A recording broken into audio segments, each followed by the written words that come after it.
사랑하는 사람이 정신질환 할 때, 도움이 되는 방송 조은의 마음 약국입니다. 어, 저희를 저는, 확인할 수 있는 라이브에 누가 와 계시나? 네, 어, 저는 30년차 조울러이고, 여러분들을 컨텐츠로 돕는 동료 지원 크리에이터 조우입니다.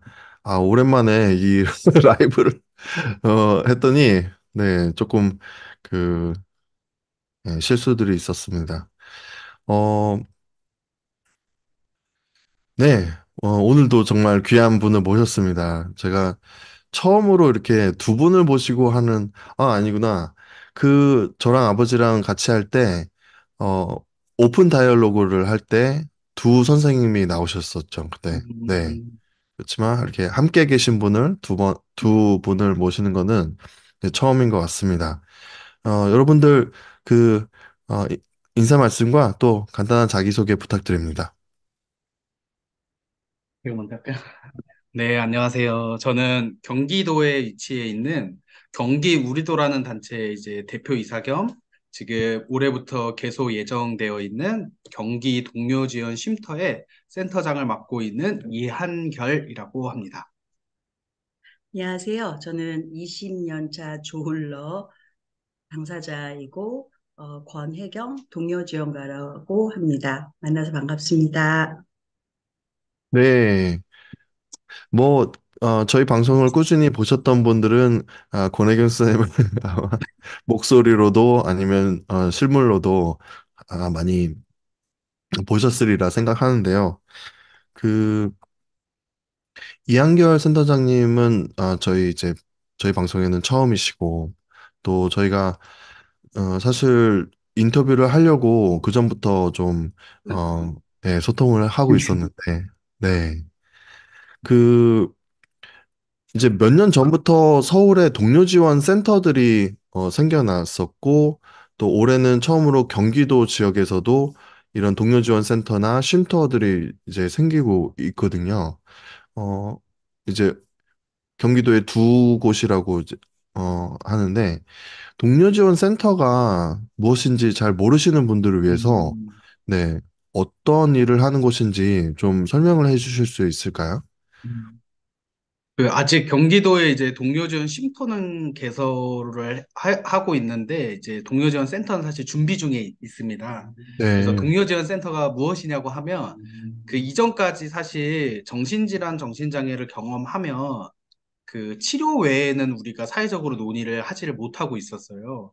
근데 사실 아마 많은 분들이 치료도 중요한데 일자리라던가 주거라던가 이런 자립생활을 하기 위한 조건들이 필요한데 그동안 사회는 정신의료적인 측면은 너무나 필요하다고 이야기했지만 실질적으로 우리가 삶과 관련된 것에 있어서 필요한 것들에 대해서는 이야기를 많이 못 나눴는데 하나의 전달 체계 중에 동료 지원 센터가 그 역할을 수행하려고 만들어지고 있는 단계입니다.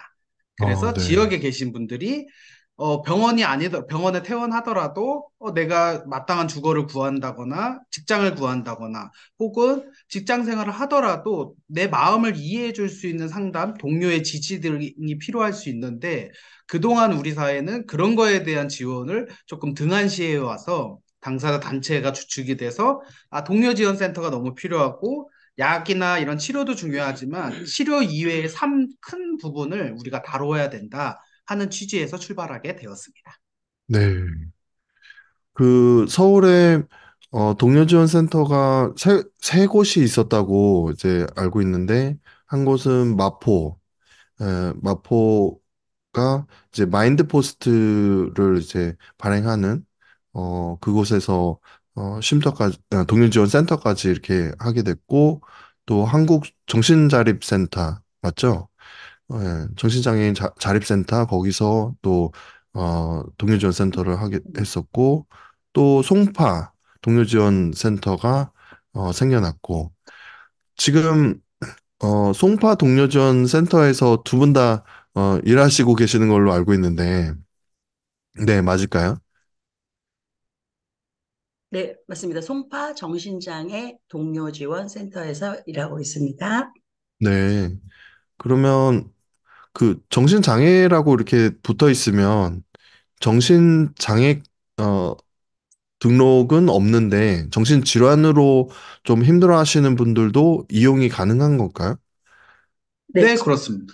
저희는 이제 미등록 장애인이시든 정신장애인이시든 등록 정신장애이든 그것과 관계없이 정서적 고통이 있고 나는 동료 지원 서비스를 받고 싶다 지역에서 그렇게 원하시는 분은 뭐 개별 자립 지원이라든지 뭐 다양한 자조 모임이라든지 다양한 서비스를 제공해 드리고 있습니다. 네. 그러면 그 꼭 송파 지역 주민뿐만 아니라 서울 시민이면 다 이용을 할 수 있는 건가요? 이제 저희가 기초 사업구가 저희가 있기는 한데, 그래도 이제, 우리 사업구 외에여도, 나는 꼭 송파를 이용하고 싶다 하시면 이용하실 수 있습니다. 아, 네. 그 권혜경 선생님께서 좀 그 쉼터 이용을 하신 경험이 있으시다고 또 들었는데 그것 좀 그때 어떠셨어요? 어떤 지원을 받으시고 또 어떤 상태였을 때 쉼터를 이용하게 되었는지 좀 듣고 싶습니다. 저를 마지막에 할 줄 알았는데, 이제 시작부터 하시니까.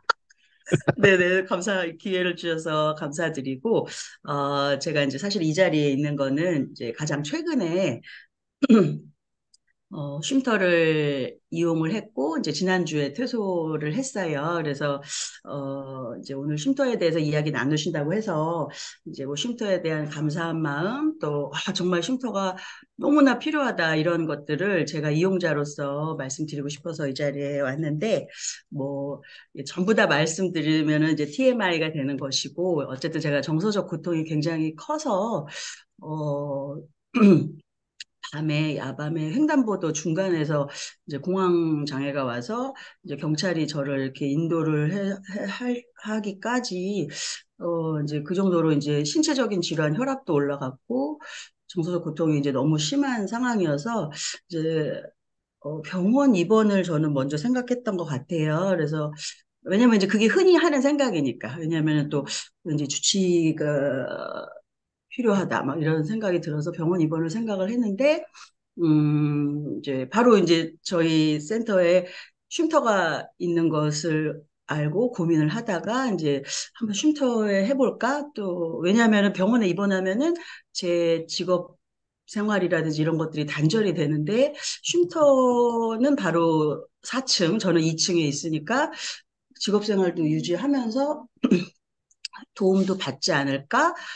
이제 다만 이제 집안에 있는 가족들을 두고 여기서 먹고 자고 해야 되기 때문에 가족들에게는 조금 미안한 감이 없지만 저의 상태가 너무나 심각했기 때문에 이제 쉼터를 이제 이용을 하게 됐습니다.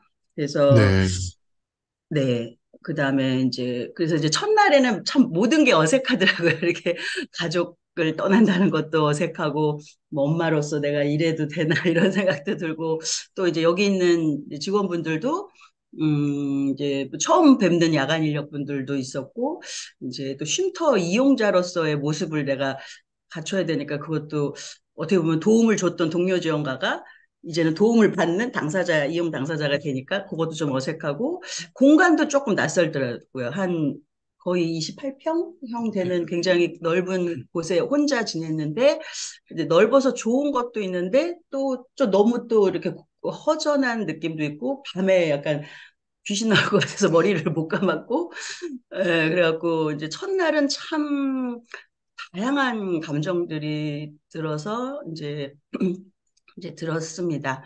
이제 그래서 이제 그랬는데 이제 둘째 날부터는 이제 공간이 익숙해졌고 또 이제 이렇게 저를 대하는 쉼터 동료 지원가 분들이 어, 뭐라고 표현해야 될까?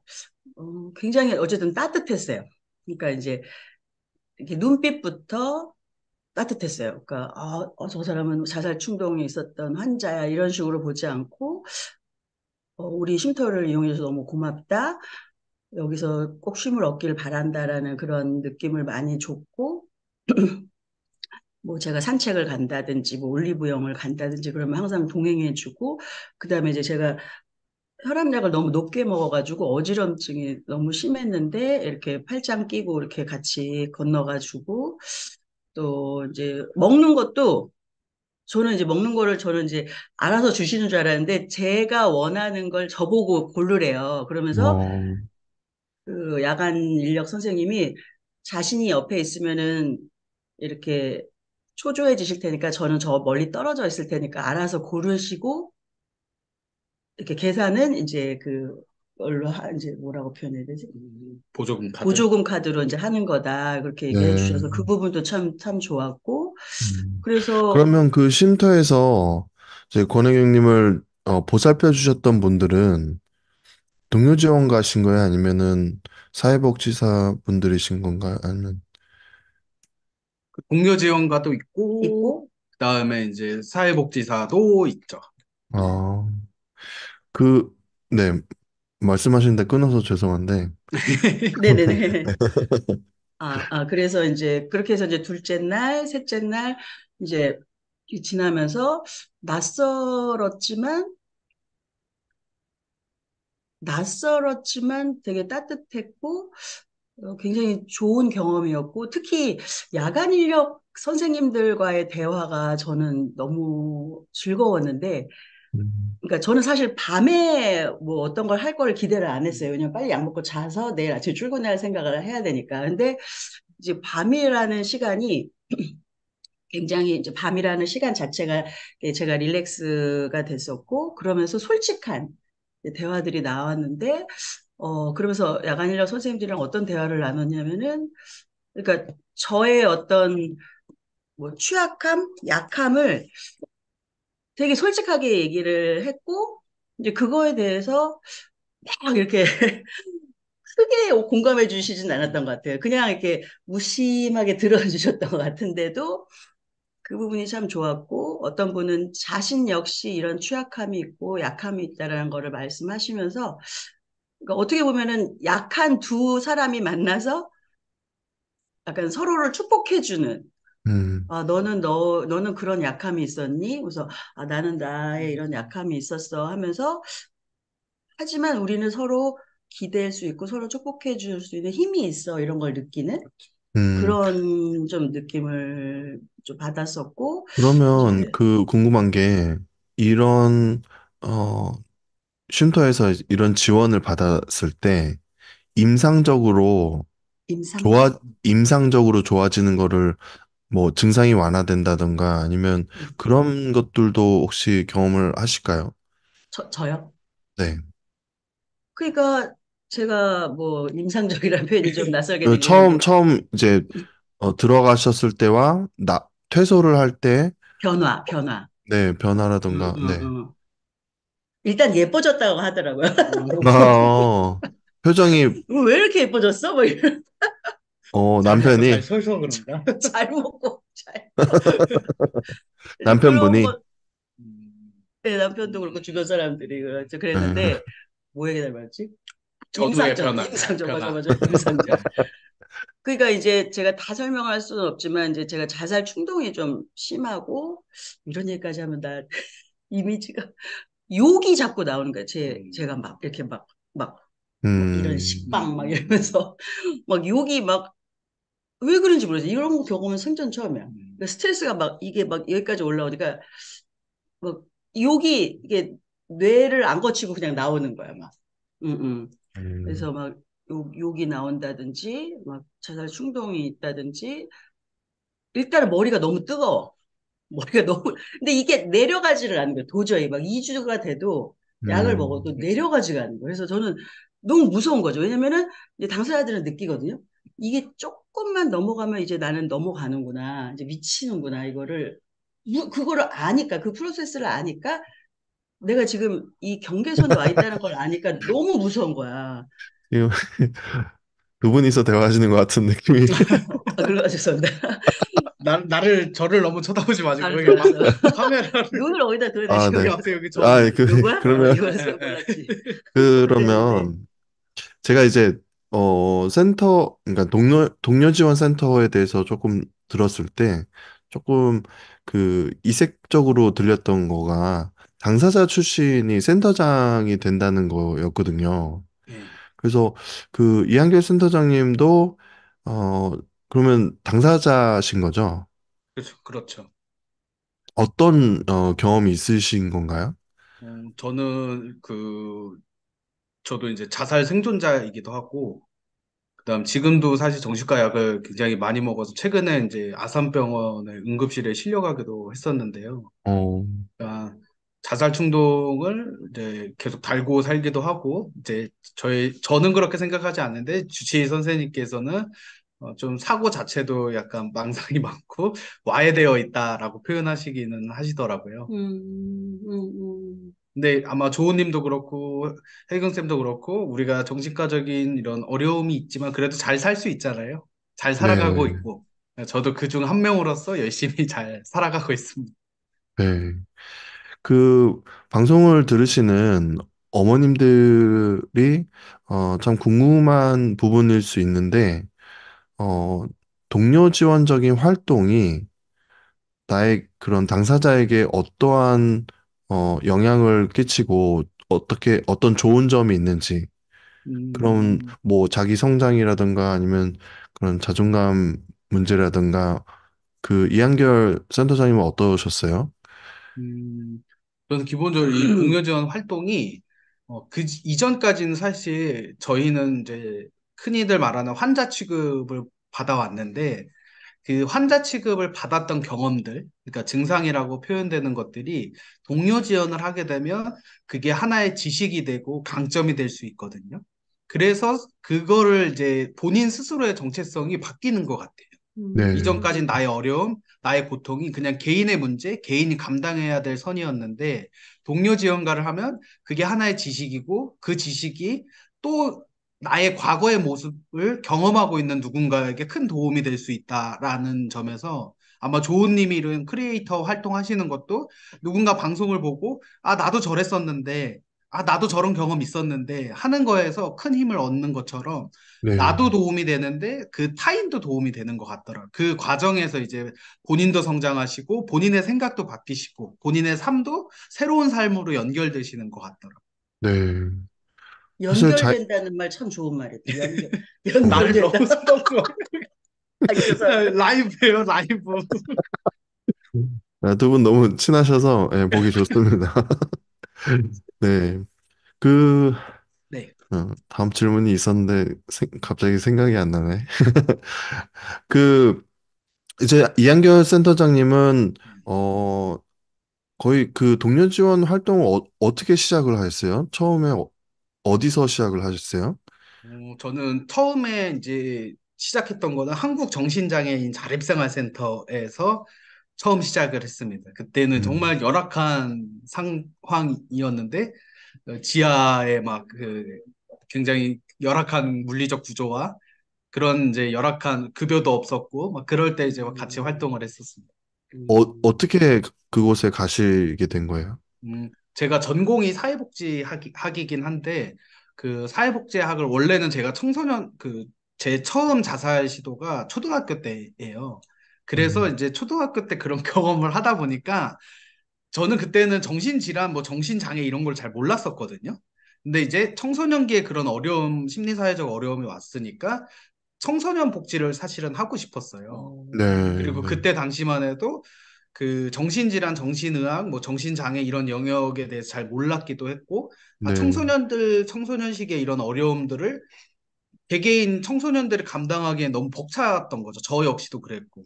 그래서 아, 이거를 조금 사회복지 전공하면서 좀 해결을 해보고 싶다 해서 왔는데, 막상 공부를 하다 보니까 정신장애 영역이 더 열악한 거예요. 어, 약간 아동 청소년은 그래도 사회가 아동이니까 청소년이니까 우리 국가의 미래고 우리가 보살펴야 되고 그다음 잘 성장할 수 있도록 지원을 해야 된다라고 생각을 하는데 정신질환 정신장애 영역은 그런 생각 자체가 허용되지 않는 영역이었더라고요. 그래서 아 이왕 사회복지 하는 거 이 열악한 곳에서 조금이라도 인간다운 삶을 살 수 있도록 제도와 환경을 바꿔보자 해서 그때부터 이제 정신장애 쪽에 몸을 담기 시작했죠. 네. 그, 그러시구나. 그러면 이제, 동료 지원과 활동을 계속 하시면서 자신이 이런 전문성이 생기고 있다는 거를 느낄 때가 있으실까요? 음, 저는 당사자 동료들을 많이 만날수록 전문성이 생긴다고 음, 생각을 해요. 음, 왜냐면 그분들한테 배우거든요. 어, 그러니까 개개인마다 왜냐하면 저의 정신과적 어려움하고 혜경쌤의 정신과적 어려움이 유사한 측면도 있지만 또 다른 측면도 있거든요. 근데 이 네네, 동료 지원이라는 게 굉장히 유연한 서비스라고 저는 생각을 해요. 근데 그 네, 유연한 거를 책으로 배울 수는 없다고 저는 생각을 하는데 그 네. 책에서 알려주지 않는 것들을 동료들을 만나면서 배웠던 것 같아요. 음. 저 같은 그러면 경우는, 그 아, 잠깐만. 당사자가, 만나는 당사자가 선생님의 슈퍼바이저네? 뭐 그런 측면도 있죠. 음, 음, 그, 예, 인터뷰는 제가 하겠습니다. 그, 어, 저 같은 경우도 그런 것 같아요. 이제 음, 당사자분들이나 이제 어머님들을 대상으로 컨텐츠를 만들어야 되면 좋은 말을 해줘야 되잖아요.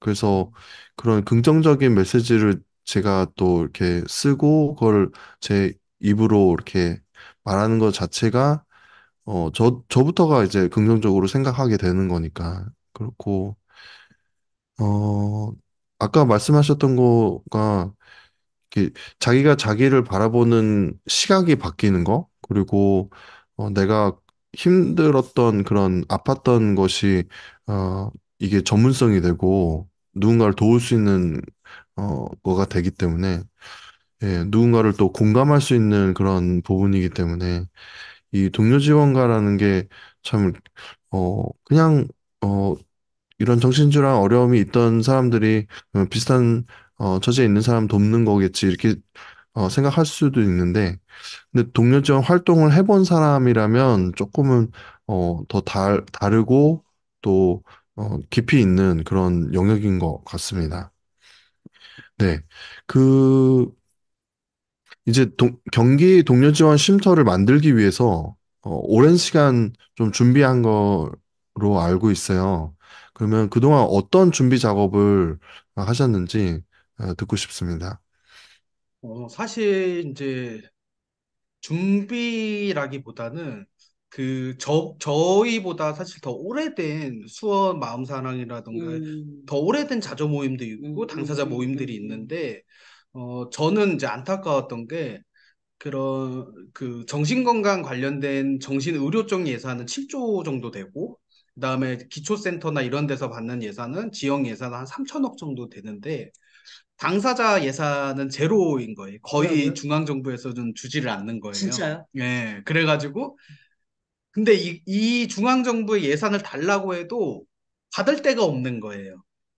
이 사업을 운영하고 예산을 집행하고 증빙하고 사업을 계획하고 이런 과정들이 사실 경험이 있으면 당사자든 비당사자든 누구나 할 수 있는데 우리가 경험이 없어서 이거를 진입하기에는 장벽이 굉장히 높았던 거죠.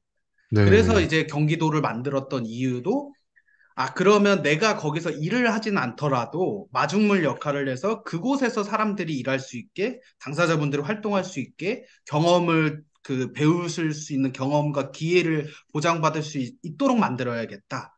해서 네, 이제 만들기를 시작을 한 거죠. 한 1년 조금 걸렸던 것 같아요. 네. 그런 작업에 있어서 이제 서울시와 또 경기도가 이런 그 법안 자체가 좀 다르다 보니까 그런 부분들도 신경 써야 되는 부분이 있었다고 알고 있거든요.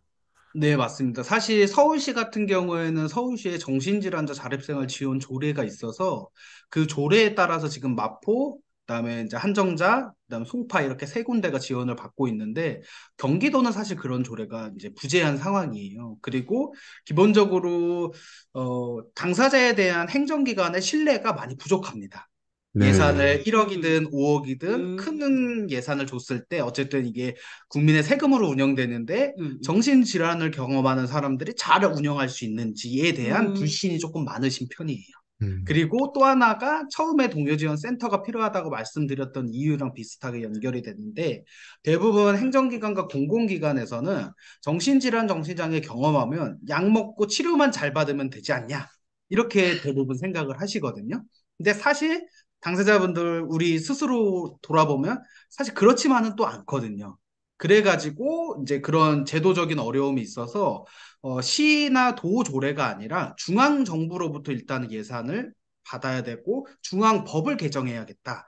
그래서 작년 이제 12월 달이죠. 그때 정신건강복지법을 일부 개정해서 그동안 우리가 동료 지원과 교육은 받았지만 동료 지원인이라는 것에 대한 법적 근거가 없었는데 거기에 대한 법적 근거를 만드는 작업을 했고 그 다음에 사람을 살릴 수 있는 하나의 전달 체계로 그것도 당사자가 주도하는 중요한 전달 체계로 동료 지원 쉼터를 법적 근거를 만드는 것입니다. 네, 네. 이게 그런 것 같아요.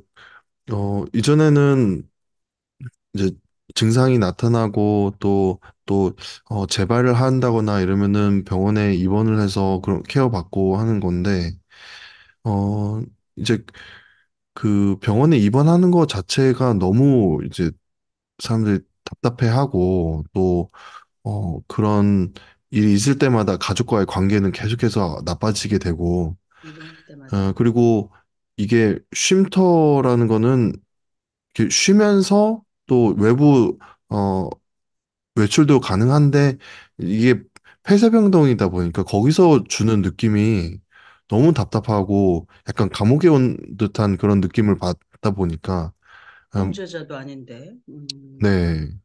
어, 그래서 뭐 그 안에서 치료를 받고 약물 치료도 잘 받고 이런 부분들은 분명히 있지만 이제 세계적으로 움직임이 그런 입원 병동이나 입원하는 것, 그 입원 병상들은 계속 줄어가고 이 지역에서 어떻게 정신질환 당사자들을 품어낼까 하는 그런 고민들이 계속해서 세계적으로 일어나는데 제일 이 부분에서 어, 늦은 나라가 한국과 일본이라고 하더라고요.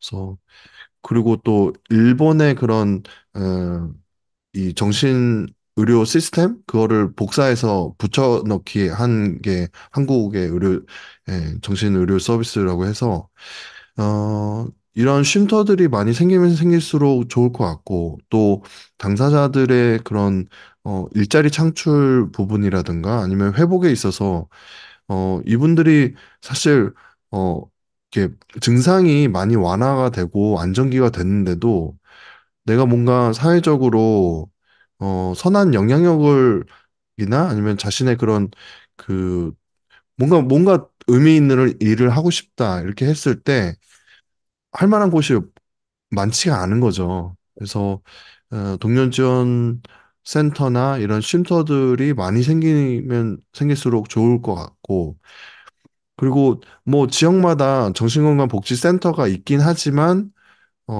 거기서 뭐 동료 지원가들을 교육하고 또 채용을 한다고 하지만 그 부분도 굉장히 너무 느리기 때문에, 네, 그래서, 이런 동료 지원 센터들이 더 생겨나고 그 지역, 복지센터와 좀 콜라보레이션을 하면서, 예, 그러면서 그 지역에 있는 정신질환 당사자들을 돕는 일이 이루어지면 참 좋을 것 같다는 생각이 듭니다. 그 이제 제가 사실 권혜경 선생님에게 도움을 굉장히 많이 받았어요. 음, 어, 초창기 그 조은의 마음 약국 시작하고 뭐 이쪽에 잘 모르면서 방송을 시작한 거예요. 저희는 그냥 저희 가족 이야기만 하다 끝날 줄 알았는데 가족 이야기를 하다 이런 뭐 동료 지원가라든가 아니면 뭐 의사 선생님들과의 그런 부분이라든가 이런 쪽으로 할 수 있게끔 이렇게 길을 많이 열어주신 게 권혜경 선생님이거든요. 이 키퍼슨들을 많이 소개해 주시고, 거의 뭐 이쪽 바닥에 마당발이시잖아요.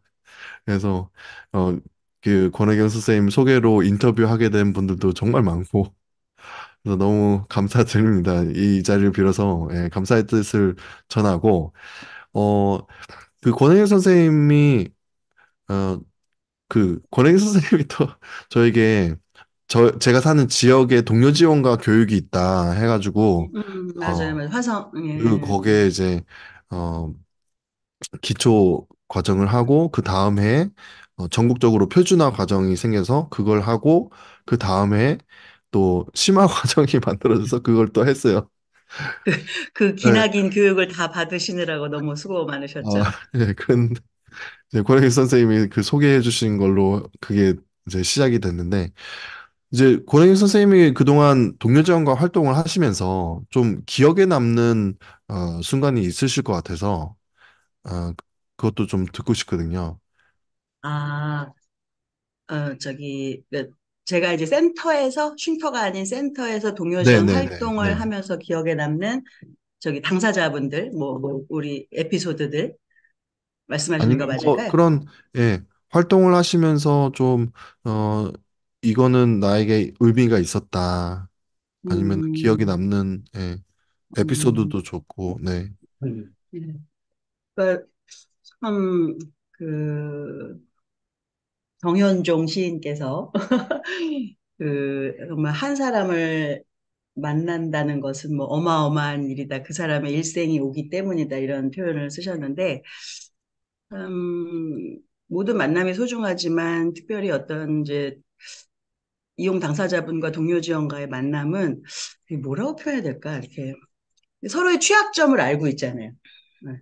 약함을 서로 알고 있는데 이제 약함을 인정하고 약함을 고백하고 약함을 나누기 위해서 만나는 이 만남은 다 모든 만남이 저한테는 특별했다고 말씀드리고 싶고 이제 그럼에도 불구하고 이렇게 기억에 남는 분은 제가 두 가지 에피소드가 있는데 예를 들어서 한 분은 제가 사실은 여기에 취업하고 활동을 하는데 우울증에 빠졌어요. 왜냐하면은 취업하고 돈 받고 하면은 제가 좋을 줄 알았는데 자존감이 떨어지는 거예요. 왜냐하면은 내가 얼마나 행정력이 약하고 조직 문화도 이해를 못하고 이런 거를 제가 느끼면서 내가 이게 회사에 남는 게 맞나 하고 자존감이 바닥일 때 이제 어떤 분을 A라는 분을 만나라 그래서 이제 만났는데 이제 우울증에 걸렸기 때문에 이제 저는 우울증에 걸리면 씻지를 못해 머리도 못 감고 뭐, 화장도 막 예, 저도 그런 경험 있죠. 예. 말할 것도 없고 그러니까 그런 상태에서 그냥 만나러 간 거예요. 너무 지금 죄송하면 죄송하지만 생각하면 그래서 이제 몇 번 만났어요. 근데 그분이 내가 그분을 잘해줘야 되는데 그분이 저를 잘해주는 거예요. 그래서 같이 밥 먹으러 가면은 저는 멍하니 있고 그분이 이렇게 숟가락을 세팅해 주시는 거예요. 그럼 저는 동료 가만히 받아 지원, 먹고 동료 지원 동료 지원 가임에도 서비스를 받는 불구하고 분이 근데 동료 왜냐면 제가 지원가를, 왜냐면 제가 약간 이렇게 머리가 안 돌아간다 그럴까? 무기력증에 빠지면 이게 머리가 안 돌아가서 이렇게 행동력이 빠르지가 않아서 이렇게 멍하니 있으니까 그분이 이렇게 휴지에 깔아서 이렇게 수저를 놔주시고 그래서 그러니까 너무 그분이 따뜻하게 대하니까 나도 솔직해지는 거야. 그래서 누구누구님 실은 제가 우울증이 있어요. 그렇게 얘기를 하니까 그분이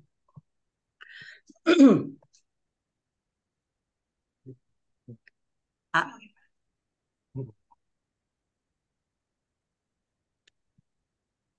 조님 들리실까요? 지금 네네, 조금 네네. 아, 들리시는구나.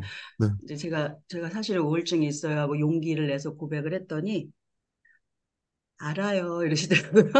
그래서 아, 그 순간이야말로 뭐 동료 지원가로서도 아니고 무슨 송파센터 직원으로서도 아닌 한 인간이 인간으로서 이렇게 수용받은 느낌? 그래서 너무 그분이 고마웠고 지금도 이제 정말 친구가 되었고 이제 또 한 분은 어 아픈 경험이 많으세요. 뭐 전기 치료를 일주일에 두 번 받았다.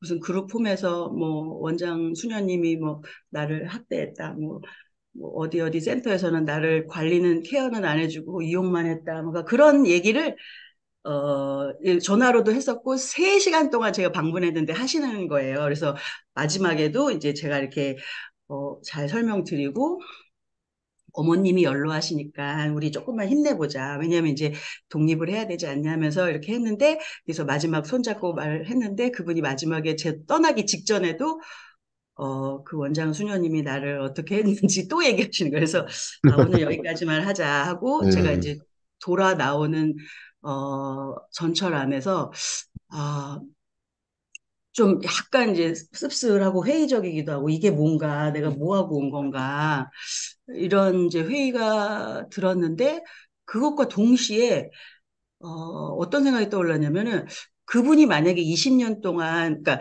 그 일 자체는 2년이 있었지만 20년 내내 그 생각을 품고 살았잖아요. 그러니까 그분의 삶은 지옥인 거죠. 그렇게 먹고 살았다면은 내가 오늘 3시간 얘기 들어주고 지쳤다고 하지만 사실은 그 이야기를 풀으려면은 20년 동안 풀어야 될지도 모르겠다. 음. 아니, 나보다. 그런 생각을 하면서 어, 20년 동안 풀어야 될지도 모르겠다 이런 생각을 하면서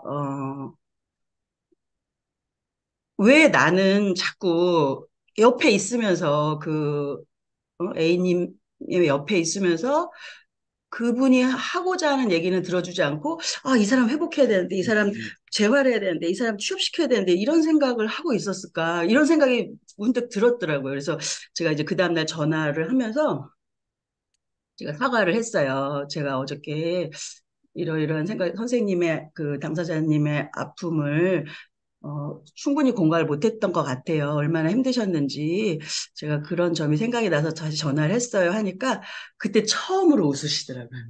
음, 처음으로 웃으시면서 고맙다고 이렇게 얘기를 음, 하셨던 그런 기억이 났습니다. 이상입니다. 네. 그 옆에서 들으시면서 이한결 센터장님 지루하셨던 건 아니죠? 약간 조금, 아니, 계속 저를 보고 말씀하셔가지고. 보면 네. 어때? 아니, 여기 라이브니까 여기 앞에를 봐야 되는데. 아니야. 요새 트렌드는 그게 아니야. 네? 그쵸, 조은이? 이렇게 자연스럽게 하는 거죠. 네네네. 자연스러운 거 좋습니다. 그, 네. 어, 그, 이한규 센터장님은 그 송파 동료지원센터에서, 그러니까 동료지원센터에서 어떤 식으로 이게 활동이 이루어지는지 조금 궁금하거든요. 뭐, 예를 아, 들어서 당사자가 직접 연락을 해서 이런 동료지원 서비스를 받게 되는 것인지 아니면, 뭐, 지역에 있는 복지센터에서 연락이 와서 이런 분 좀 케어해달라고 이렇게 요청이 들어오는 것인지 좀 궁금하거든요. 음, 저는 이제 엄밀하게 따지면 동료 지원 센터에서 업무를 하진 않아요. 아, 제가 이제 송파 정신장애 동료 지원 센터에 소속되어 있긴 한데 저의 업무는 이제 송파 동료 지원 쉼터를 운영하는 거라서 어, 쉼터만 해요. 어, 그래서 쉼터에 오시는 분들은 뭐 정신의료기관에서도 오시기도 하고 자살예방센터, 그다음 동주민센터, 지역에 계시는 당사자분, 당사자 가족분들 뭐 여러 군데에서 요청이 오시죠. 네. 그러면 그 쉼터를 그 당사자가 아닌 가족분도 혹시 원한다면은 사용 가능한가요? 가능합니다. 어, 제가 가장 크게 문제 제기를 했던 것이 정신의료기관이나 정신건강 관련된 증진시설을 이용하기 위해서는 저희가 소견서를 낸다거나 진단서를 낸다거나 이런 자기의 정신적 어려움을 증명해야 하는 과정이 필요하거든요. 근데 네, 사실 정신적 고통이라고 하는 것은 정신적 어려움이라고 하는 것은 진단 유무랑 상관없이 누구나 경험할 수 있고 누구에게나 적극적인 뭔가의 이런 지원이나 공감과 경청이 필요할 수 있는데 우리 사회는 진단을 받지 않은 사람 혹은 장애를 등록하지 않은 사람에 따라서 서비스를 이제 분류하고 있죠. 음, 근데 쉼터는 그거와 상관없이 정신과 진단을 받았거나 혹은 네, 정신적 고통을 본인이 호소하고 있으면 이용이 아, 가능하십니다. 호소하고 있으면. 그렇기 어, 때문에 가족분들도 아, 나 너무 힘들다. 너무 우울하다. 진단을 받진 않았지만 내 거리가 삶이 필요해. 너무 힘들다. 이럴 때 이용 가능하십니다. 당사자와 거리 두기를 하고 음, 싶다. 그러면 그 쉼터, 지금 이제 경기 동료 지원 쉼터가 생기는 곳은, 지역은 어디일까요? 평촌 쪽입니다. 평촌. 아, 평촌. 네. 그 평촌역에서 가깝나요? 네, 가깝습니다. 도보로 음. 한 10분 정도 걸립니다. 네, 제가 의왕에 살았어가지고, 네, 평촌, 중앙공원도 자주 가고 저도 그랬었는데, 안양 출신이라서, 음, 아, 그러시구나. 네. 잘 알고 저는, 있습니다. 네, 거기 농구 실력이 엄청나거든요. 어, 거기 맞아요. 그래요? 중앙고에. 거기? 강백호야다. 그러면 그 쉼터에는 한 몇 명 정도 수용 가능한가요? 지금 이용하실 수 있는 게 한 분밖에 이용을 못 하십니다. 음, 저희도 조금 이게 무료인 거죠? 예, 무료입니다. 예, 저도 이제 더 많은 분들이 더 많은 서비스를 더 필요할 때 받기를 원하고 있는데 이게 상당한 어려움이 사실은 있습니다. 저희 쉼터 목적 자체가 정서적, 정신적 고통을 경험하시는 분들이 오시잖아요. 그래서 타인하고 같이 생활하는 거는 저희는 지향하고 있습니다. 왜냐하면 본인이 굉장히 아마 다들 당사자분들 경험 있으실 거예요.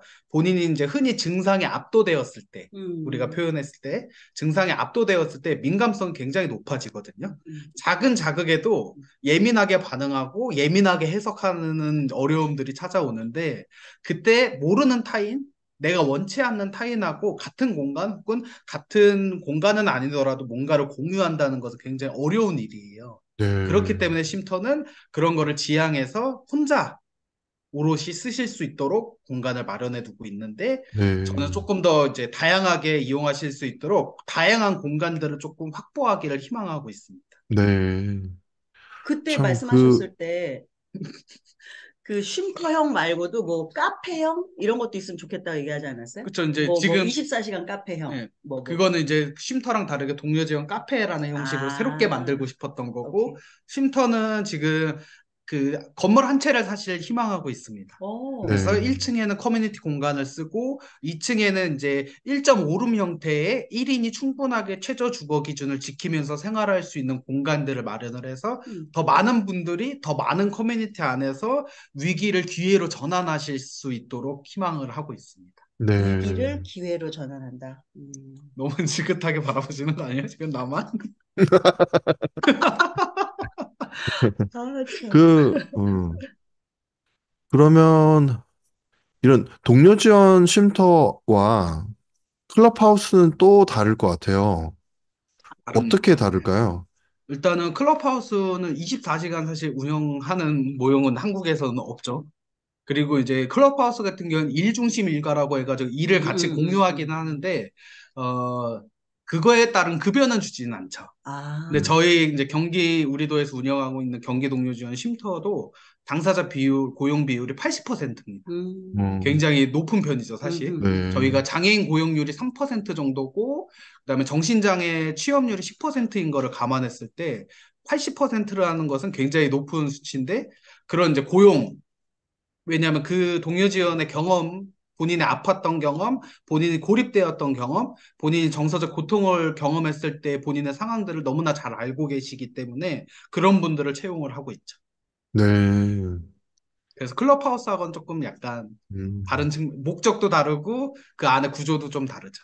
네. 그러면 동료 지원 쉼터 또는 동료 지원 센터가 어, 조금씩 그 인정을 받아서 규모가 커지면 커질수록 동료 지원과 교육을 받은 분들이 일할 수 있는 그런 일터가 이제 보장받을 수 있는 게 되는 거고, 그렇죠. 네. 그리고 이분들이 이제 활동하는 것에 대한 그 합당한 그런 보수가 되어졌을 때, 어, 우리가 그런 말도 많이 하잖아요. 월급이 치료다. 맞습니다. 예. 그래서, 근데 그런 것 같아요. 어, 그 동료 지원과 교육을 받고 또 동료 지원가로서 활동을 할 때, 어, 저의 경우는 그랬던 것 같은데, 정신건강복지센터에서, 센터에 계신 이용자분들이 계시잖아요. 그리고 동료 지원 활동을 하는 분들이 계시고, 그러면은, 약간 그, 그 동료 지원 활동이 조금은 그런 더 창의적으로 할 수 있는 부분이 있을 것 같은데, 어, 더 창의적으로 뭐 예를 네. 들면 제가 이제, 어, 동료 지원 크리에이터라고 제 스스로 설명을 하잖아요. 그런 것이, 물론 동료 지원가로서 그 집에 방문해서 그분의 이야기 듣고 또 말씀드려서 동료 지원 지지적인 것도 할 수 있고 한데 어, 약간 그 오프라인이 주는 어, 그런 좋은 점도 있지만 오프라인이 주는 좀 한계점도 많이 느끼긴 했었거든요. 그리고 또 당사자분들은 이렇게 약간 뭐라고 표현해야 될까? 양지로 나오시기보다는 약간 음지에서 온라인으로 하기를 더 좋아하시는 분들도 많죠. 네. 그것도 그렇고 제가 이제 사는 지역이 화성인데 화성이 서울의 1.5배인가 그래요. 그냥 그래서 왔다 갔다 서쪽에서 하기 너무 네, 힘들어요. 서쪽에서 제가 사는 쪽은 서쪽이고 동쪽은 동탄 해가지고 화성이 아닌데도 1시간이 걸려요. 그래서 화성시 정신건강 복지센터도 여러 곳에 나눠져 있거든요. 그런데 너무 멀어. 차로 이동을 하는 그 시간까지 생각을 하면은 한 3시간을 쓰는 거예요. 3시간을 한 분을 위해서.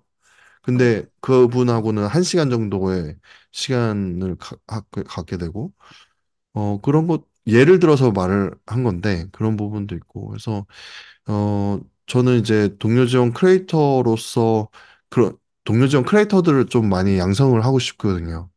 예, 동료 지원 음, 교육을 어딘가에서 받으신 분들이 뭔가 좀 동료 지원적인 컨텐츠를 만들 때, 콘텐츠. 네, 그럴 때, 자신에게도 많이 도움이 된다. 이런 생각을 갖고 있어서, 네.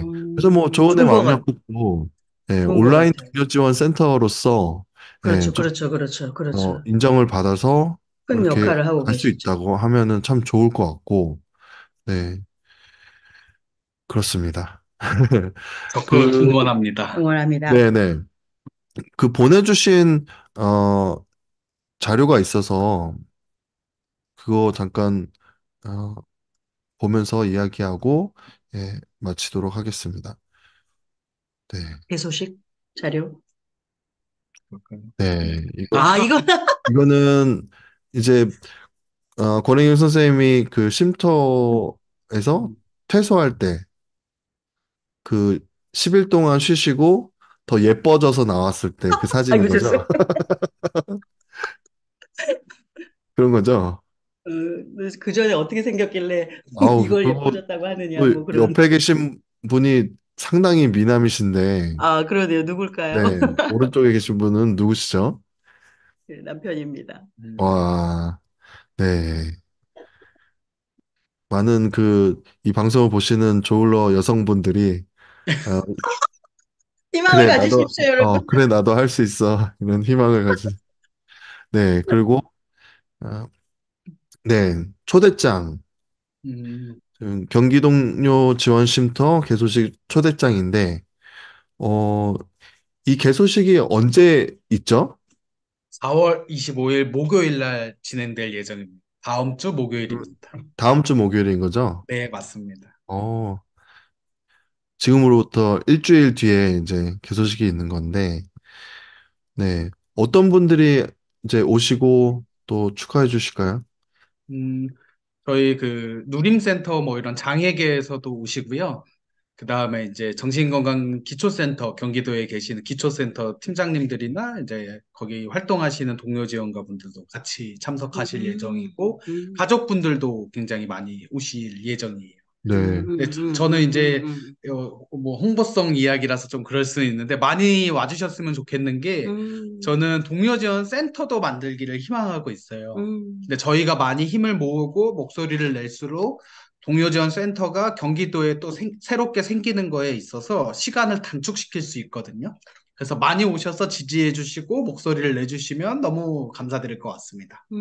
네, 좋습니다. 음, 그, 저희 스튜디오에 오셔가지고 인터뷰를 했던 팀이 있는데, 네, 펭귄의 날갯짓이라고, 네, 음. 그 팀도 이번에 올해부터 어, 쉼터, 쉼터를 맞습니다. 이제 친구네 집이라는 이름으로 네, 음, 쉼터를 그 성균관대 역에서 걸어서 한 5분 정도 네. 거리더라고요.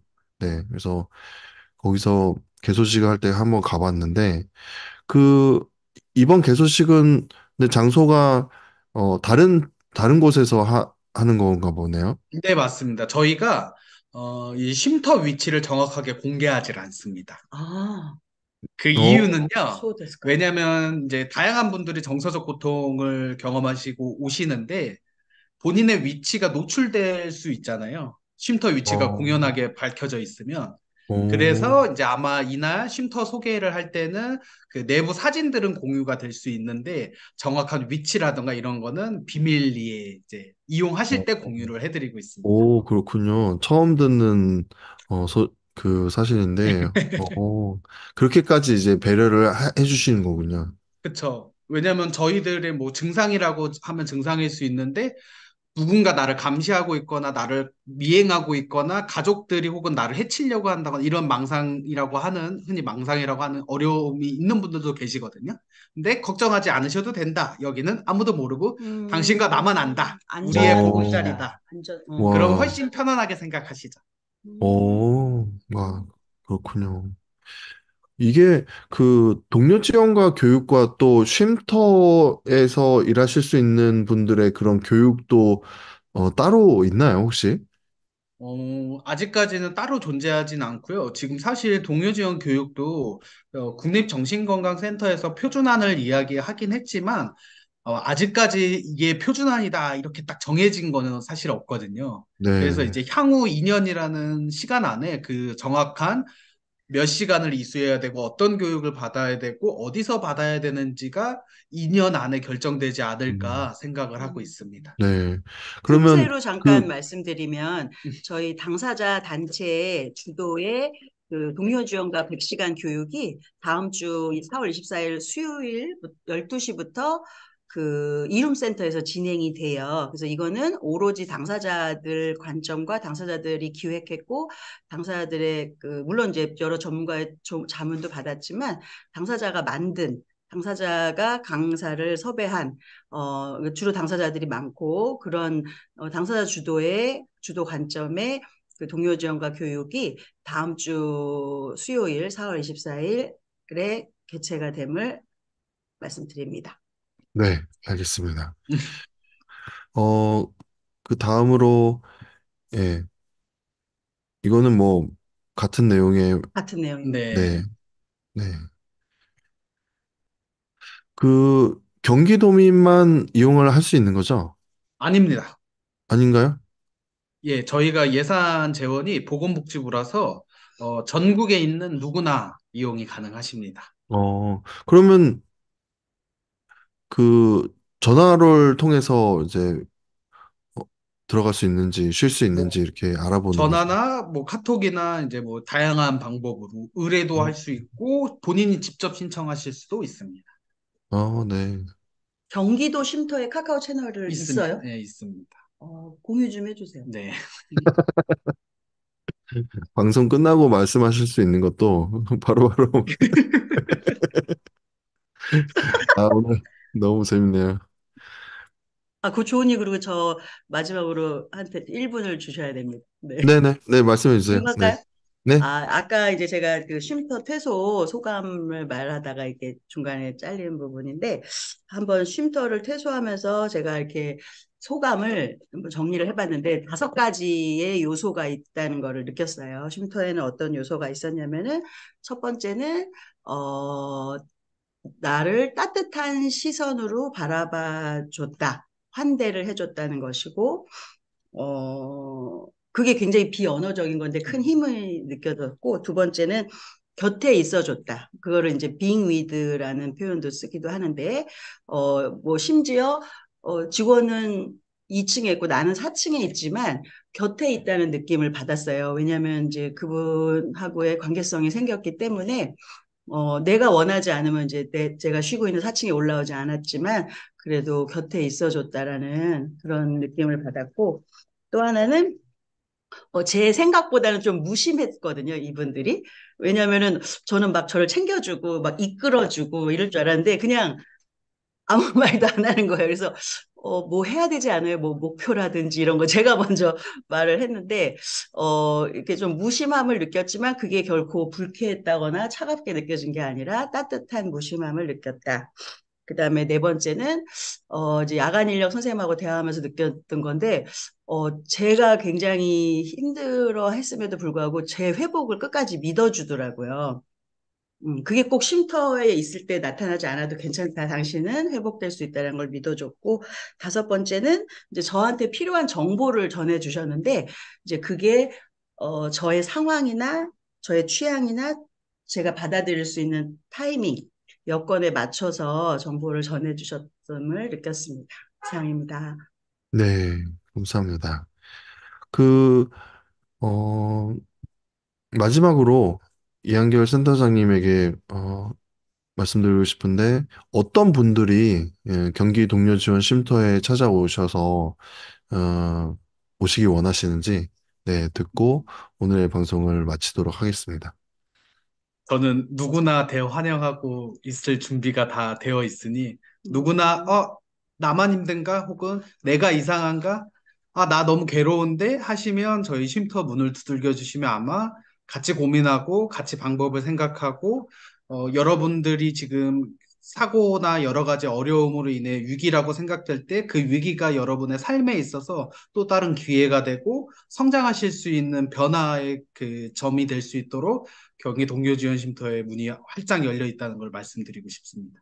네, 음, 한 가지 더 여쭤보고 싶은 거가 조울증 같은 경우에는 약간 급성기 때가 있잖아요. 그러면은 좀 어, 다른 사람에게 좀 위협적으로 보일 때도 있고 좀 공격적이고 한데 그런 급성기 상태에서 사실 의사분들은 급성기 상태면은 입원을 해야 된다라고 말씀을 하시거든요. 왜냐하면 다른 사람을 해칠 수도 있고 아니면은 어 어떠한 뭔가 좀 사고를 일으킬 수 있는 여지가 많기 때문에 근데 음, 이런 상태에서 쉼터로 갔을 때 괜찮나요? 제가 이제 저는 당사자이기도 하지만 정신건강 전문의원 자격증도 있거든요. 사실 혜경쌤이 쉼터 오실 때 급성기셨어요. 음, 네. 거기까지 얘기하면 어떡해? 급성기예요.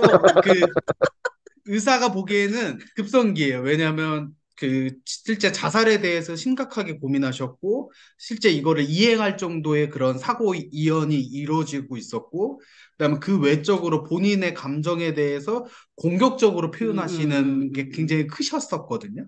원래 이런 분이 아니신데도 불구하고 타인에게 굉장히 공격적으로 나오시고 그러셨어요. 근데 이제 지금 정신의료 체계에서 보면 급성기, 그 다음에 타의 유연성이 조금 있어 보이는 개연성이 높은 분이셨는데 지금은 너무 우리랑 지금 라이브 방송을 할 정도로 굉장히 좋아지셨죠. 그러니까 사실 이런 어려움을 가진 분들이 한두 분이 아니세요. 커팅을 하셨던 분도 계시고, 그 다음에 관계가 다 끊어져 가지고, 한강 다리 위에서 쉼터로 넘어오신 분도 계시고, 다양한 분들이 오시는데, 중요한 거는 그런 자타의 위험성, 흔히 사회가 평가하는 자타의 위험성이라고 하는 것들이 우리가 어떻게 대면하고 관계를 맺고 연결하는지에 따라서 달라질 수 있어요.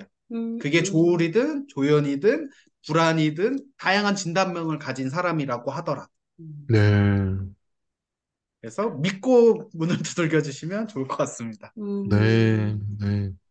음, 너무 좋습니다. 너무 좋고, 그, 많은 분들이 이용하시게 되면 좋을 것 같고, 또, 하시는 그런, 일들이 잘 인정이 되어서, 맞아요. 이게 또 확장이 되어질 수 있으면 참 좋을 것 같네요.